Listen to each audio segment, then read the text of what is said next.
Have you ever wondered what it would be like to smell images, hear scents, or touch sounds? Well, I often imagine what it would be like, and I dream of one day developing a total work of art, so a sort of circular model of sensory transformation that will lead to a more inclusive contemporary art landscape.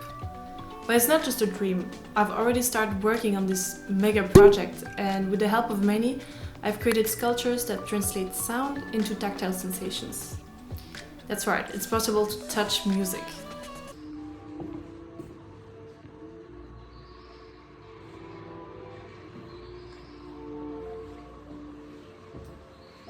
The project in its prototype version started as a collaboration with Jeremy Marozeau and these super talented students from the Technical University of Denmark. Jeremy, with Resonance Nocturne, had this idea about making a concrete vibro-acoustic project, but needed someone to make it concrete visually. And I had this megalo dream of translating senses among themselves, but needed someone to make it concrete technically. So one lucky encounter and introduction to each other later, we started working all together on this project. Don't worry, I'm not putting your face in it. Am I not clearly? You are! You feel shy. So the point of departure was to evoke a forest through sculptures that will translate sound into haptics. So I designed 3 proposals. One where I would use colored plexiglass, one where I would create a custom-made wallpaper, and one where the design would be based on laser-cut wood. We ended up choosing the latter, which offered us the widest range of vibrations due to the material choice. See, these sculptures don't just convey sounds, they also become the source of sounds. So musical instruments and the sensations you're able to perceive through these sculptures vary from material to material. Yeah. The project immediately resonated with a lot of people.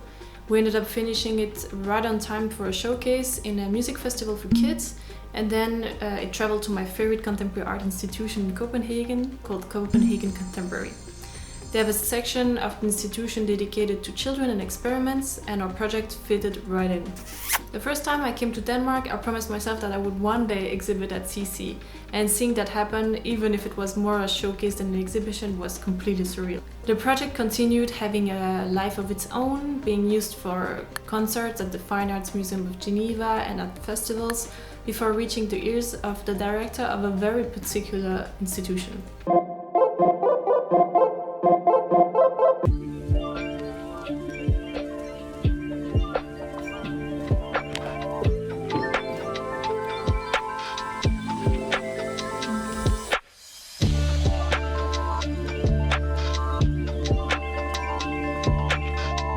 Maison de la Marionnette is an institution dedicated to puppet making.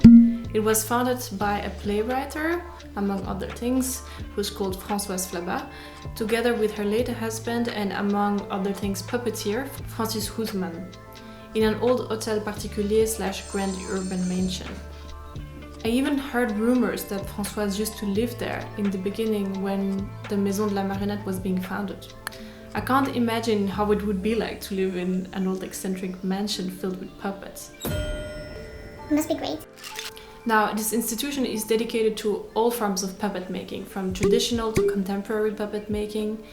And to be fully transparent with you, I never thought that puppet making institution would be so forward-thinking, organizing digital art festivals or highlighting women in contemporary art. But Maison de la Marionnette was actually organizing such a festival called Lumen, dedicated to digital arts and puppet making. So Françoise contacted me to ask to exhibit the sculptures in that context.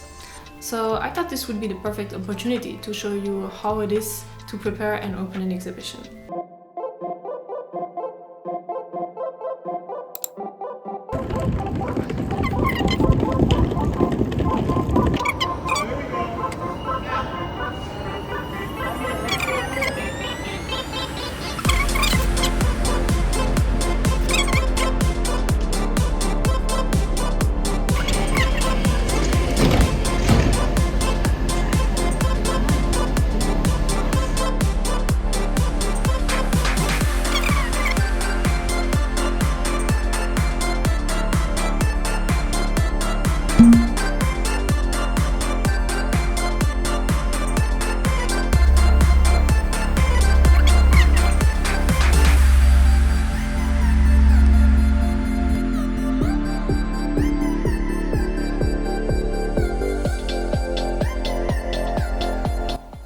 Fun fact, I happened to also design a poster of another festival for the Maison de la Marionnette, and it was everywhere in the city while I was installing the sculptures for this other festival called Lumen.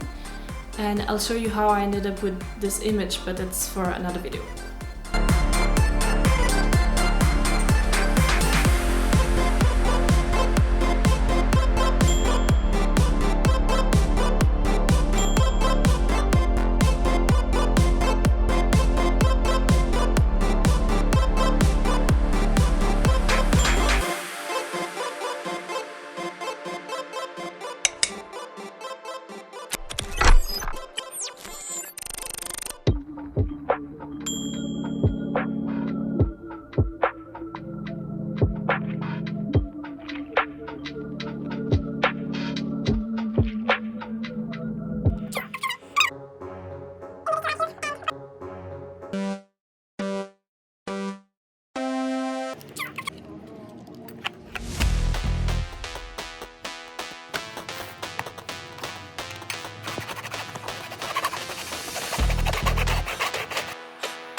By the way, you might wonder what is the link between puppet making and vibrating sculptures, right?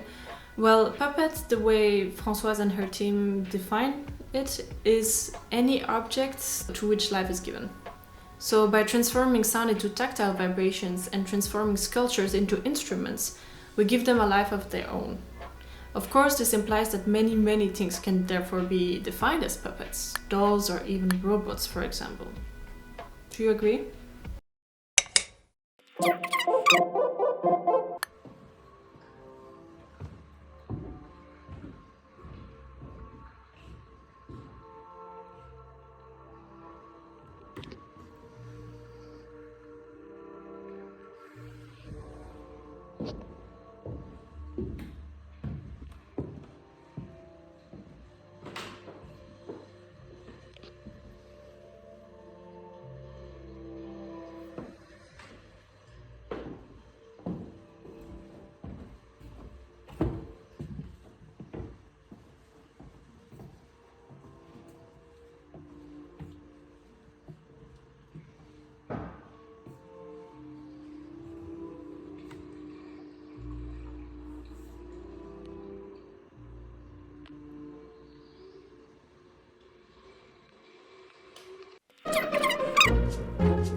Hey, it's 10 p.m. I'm done with the panel talk. It was really interesting. It was about women artists in the digital art field, and of course debate about feminism and does it even make sense to talk specifically about women artists in the digital art field, blah blah. It was great. So had a great time. Saw a show about puppet making and it was really cool, and robots as well, like robots and puppet making. Then I got a little chili beer while I'm at it, and now I'm eating a durum, my hotel room. And if you've never added fries to your durum, you're missing out in your life on something amazing. The fries are one of the worst I've ever eaten, but the people were lovely in the snack shop, so just try it. All in all, this culture started as academic and artistic experiments, but then rapidly got a life of their own, being requested for creating inclusive concerts so that the deaf and hard of hearing people could experience music, a complement to other artistic works, a way for philanthropical organizations to illustrate their mission of advocating universal design, and a tool for children to gain access to aesthetic experiences in a whole new way. Since at CC, for example, they were finally allowed to touch art in a contemporary art institution, which, let's face it, is very, very rare. An artist is never in control of the reception of their artwork. Artworks get a life of their own the minute eyes, noses, ears or mouth are laid upon them. And some even argue that art only exists the moment it is being experienced. What do you think of that?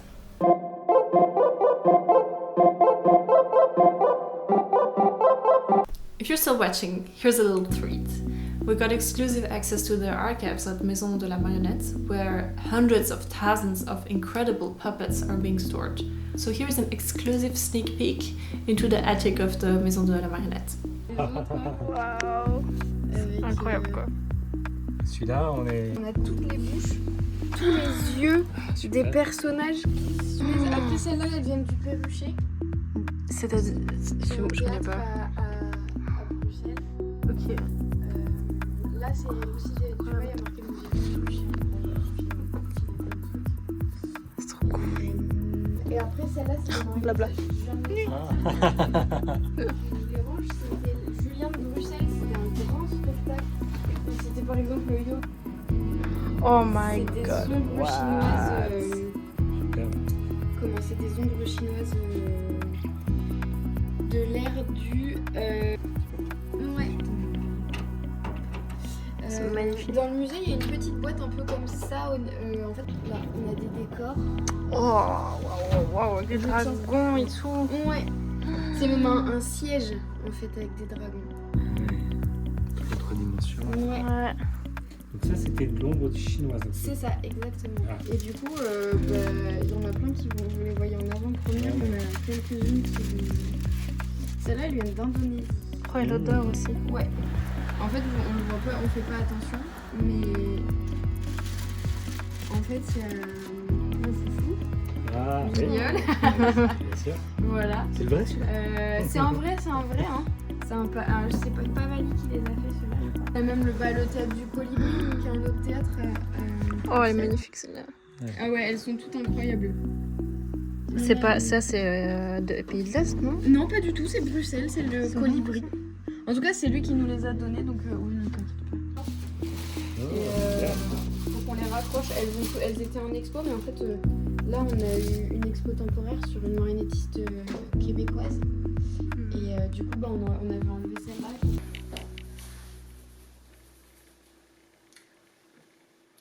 Ok, bye.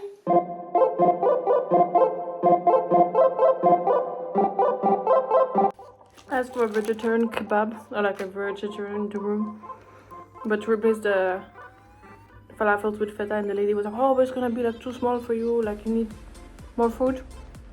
So I said, okay, fine. She served me this. It weighs at least 1 kilo, like I'm not even kidding.